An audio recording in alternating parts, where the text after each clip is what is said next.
तो कैसे हैं आप लोग। आशा करते हूँ कि सभी अच्छे होंगे और मैं भी अच्छी हूँ। तो चलिए इस ब्लॉग को यहीं शुरू करते हैं श्री राधे रानी का नाम लेके। राधे राधे।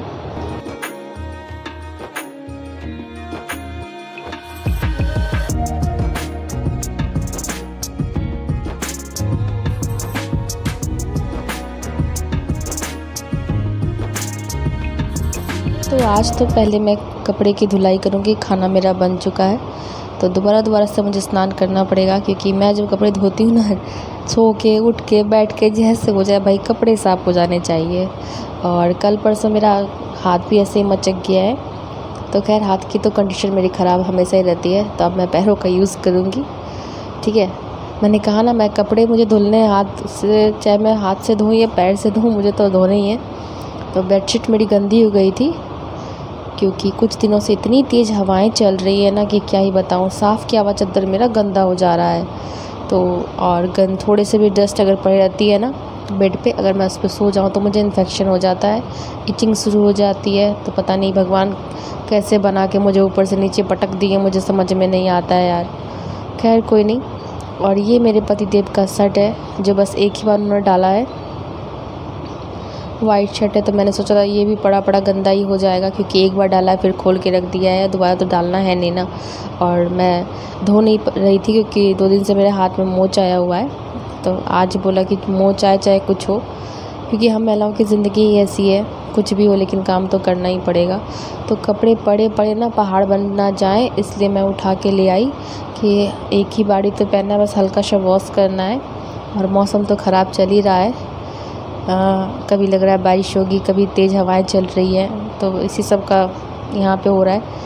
और यहाँ से सीधा मैं देख रही थी ना, सामने में जो घर बन रहा है उनका, वहाँ से पूरा दिखता है हमारा बाथरूम। तभी मैं नहा तो नहीं रही है, बस कपड़े धो रही हूँ, तो इसलिए मैंने दरवाजे को खोल के रखा है। हंसी भी आ रही थी।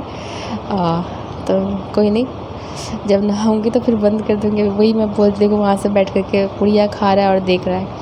तो लोगों की आदत ही होती है ताक झाक करने की। और सारी की सारी खिड़कियाँ हमारे तरफ ही खोल रखी है।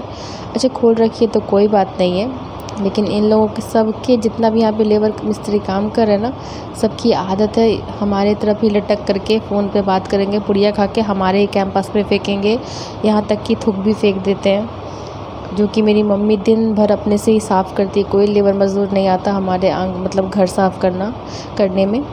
और समोसा खाते हैं ना, तो उनका जो आलू होता है ना कि मसाला, वो मेरे एल्बेस्टर के ऊपर फेंक देते हैं।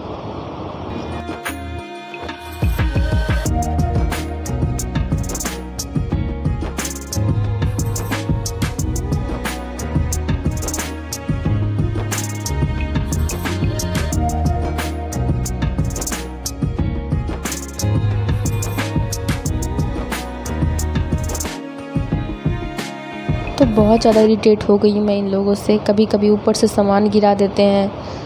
एक बार तो सर फटते मेरे पतिदेव का बच गया, क्योंकि वो जो बांस का जो मचान बना रहे थे ना, वो ना हमारे कैंपस की तरफ सामने निकाल दिए थे, और ये बाइक लेके सीधे आए और इनके सर में बांस लगा। तो चोट तो लगी थी, फूल गया था सर, लेकिन फटा नहीं। क्या ही बताओ, बहुत परेशान हूँ इन लोगों से। 1 साल से परेशान करके रखा हुआ यार। खैर कोई बात नहीं। तो यहाँ मैं कपड़े धो रही थी, क्योंकि अब देखो हाथ में भी इन्फेक्शन था, मेरे मेडिसिन लेके मैंने ठीक किया है। डॉक्टर ने बोला कि आप सर्फ साबुन कुछ भी मत छुओ, नहीं तो फिर से आपको इतना ही जख्म, जो भी घाव आपका रिकवर हुआ है ना, फिर से हो जाएगा। तो अब मुझे सर्फ साबुन से भी एलर्जी हो रखी है, तो इसके लिए मैंने ना ग्लव्स मंगवाया हुआ है। कभी अब तो ट्रंक खुलेगा तो ही दिखाएगा। मम्मी में ना ट्रंक में रखवा दी है, भूली बेटा यहाँ कपड़ा मैं धुल दूँगी, ये ग्लव्स ना अपने ससुराल में यूज़ करना। तो मैंने सोचा क्या, मम्मी धोने नहीं देती कपड़ा, लेकिन अच्छा नहीं लगता ना सारे कपड़े मम्मी धो, तो जैसे तैसे करके हाथ से पैर से मैं ही धो लेती हूँ। तो इतने गंदे थे भी नहीं कि मुझे समय लगता, बस एक बार का पहना हुआ था, बस वही मैं साफ़ कर रही हूँ। और जानते ही हैं धूल मिट्टी बहुत उड़ रही है, हवाई ऐसी चल रही इतनी धूल मिट्टी वाली, तो बस इसीलिए हल्का हल्का धूल था, वही मैं साफ़ कर ले रही हूँ। और ग्लव्स मेरे ट्रंक में मम्मी ने रखवा दिया, बोले ससुराल जाएगी ना तब वहाँ यूज़ करना, यहाँ मम्मी है ना, तो बस वही मैंने उसको रख दिया है। अभी मैं इसको यूज़ नहीं कर रही। और सच बताऊँ तो ग्लव्स पहन के बिल्कुल भी कंफर्टेबल फील नहीं होता है।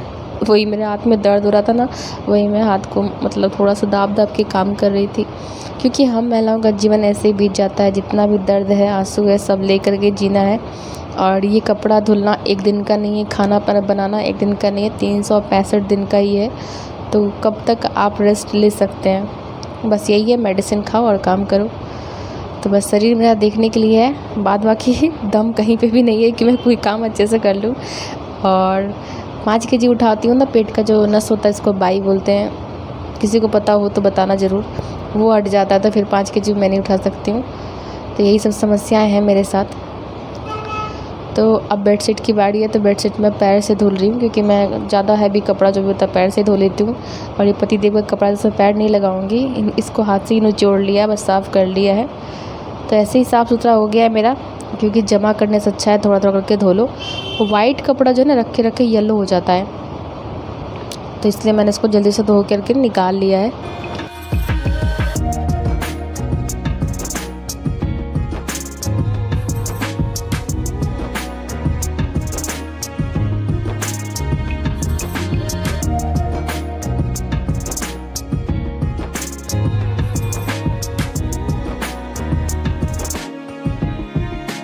तो जो कि मेरे चैनल पे पहली बार आते हैं ना, प्लीज़ चैनल को लाइक कीजिएगा, सब्सक्राइब कीजिएगा और बेल आइकन जरूर प्रेस कीजिएगा, इससे आपको नोटिफिकेशन मिलेगा।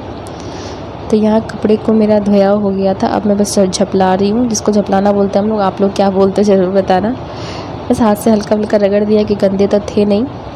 और मैं फिर पूछने गई थी उनसे कि खाना लगा दूँ, तो बोलते 10 मिनट रुक जाओ, फिर नहा के फिर मुझे प्याजू बना देना। और उनको ये पता नहीं कि मुझे आज बाथरूम से छुट्टी मिलेगी 1-2 घंटे के बाद, क्योंकि बहुत अधिक कपड़े हो गए थे, मम्मी के भी थे। तो जब वो 100 दिन धुलती है तो एक दिन तो मैं धुल ही सकती हूँ, लेट हो जाता फिर मम्मी को पूजा करने में ना। तो मम्मी को बोला जाओ अपना पूजा करो, तो वो चली गई थी तो उनका भी धो दिया था। और जब तक प्याजू नहीं बनाई ना, वो खाना ही नहीं खाए। तो मैंने कहा इसी कपड़े में मैं जितने कपड़े धोए थे ना वो झपला दिए, सूखने के लिए डाल दिया और उनको प्याजू बना के दे दिया, फिर आई कपड़े धोने के लिए। तो हम महिलाओं का जीवन ऐसे ही गुजरता है, कभी फ्री टाइम मिलता ही नहीं है। कपड़े उपड़े धुलने के बाद फिर फ़ोन लेके बैठो, फिर अपना काम करो। और यहाँ पे मैं मौसम की जानकारी ऐसे ले रही थी जैसे लग रहा है मैं बहुत बड़ी मतलब विशेषज्ञ हूँ, मौसम की जानकारी देता है मौसम विशेषज्ञ। तो यहाँ पे शर्ट में मैंने बटन लगा दिया है, क्योंकि शर्ट में बटन लगा दिया है, क्लिप जो है ना मेरा सारा टूट गया है, टूट के मिट्टी में बिखर गया। तो फ्री वाले जब आएंगे ना तो फिर उनसे ही ले लूँगी, क्योंकि मार्केट गए मुझे साल हो गए हैं, तो इसलिए फ्री वाले जो आते हैं उससे थोड़ा बहुत सामान मैं ले ही लेती हूँ। और मार्केट जाके क्या करूँगी, ऑनलाइन शॉपिंग हो ही जाती है, और छोटी मोटे सामान हमारे मोहल्ले में बेचने के लिए आते हैं तो उनसे ले लेती हूँ। तो क्लिप भी मैंने आगे बार उनसे ही लिया था, तो इस बार भी वो आएंगे ना उनसे ही ले लूँगी, क्योंकि धूप की वजह से सारे क्लिप जो है ना टूट के ना मिट्टी में गिर गए हैं। तो खैर कपड़े ऐसे ही सूख जाते हैं। और मम्मी जो है ना 2-3 सेफ्टी पिन रखी है, जिसमें बटन लगा सकते हैं, शर्ट में से बटन लग जाते हैं, और जिसमें नहीं लगते हैं ना उसमें सेफ्टी पिन लगा देती है। तो मैं भी टी-शर्ट में वही मैंने किया। तो शर्ट तो धुल के रख दिया है, उसमें बटन लगा करके लगा दिया है, और टी-शर्ट में मैंने सेफ्टी पिन लगाया था ताकि टी-शर्ट उड़े नहीं, क्योंकि हवाएं जो चल रही है ना इस वजह से। तो हवा चलती है ठंडी ठंडी तो वो ठीक है, लेकिन उसमें जब धूल भरी हवा चलती है ना तो गुस्सा आता है, क्योंकि घर पूरा गंदा हो जाता है ना, इसलिए बेड वगैरह सब कुछ गंदा हो जाता है। और मुझे तो इन्फेक्शन की भी प्रॉब्लम है। तो यहाँ पे मैंने सेफ्टी पिन धो लिया है, उसके बाद लगाऊंगी। तो टी-शर्ट में सेफ्टी पिन लगा दिया है, तो इससे सब मेरा जो टी-शर्ट है ना वो उड़ेगा नहीं, और शर्ट में बटन लगा दिया तो वो भी उड़ के गंदा नहीं होगा। तो आज के लिए इतना ही। कैसा लगा ये ब्लॉग कमेंट करके ज़रूर बताइएगा। फिर मिलूँगी नेक्स्ट ब्लॉग में, तब तक के लिए bye bye, take care and love you all.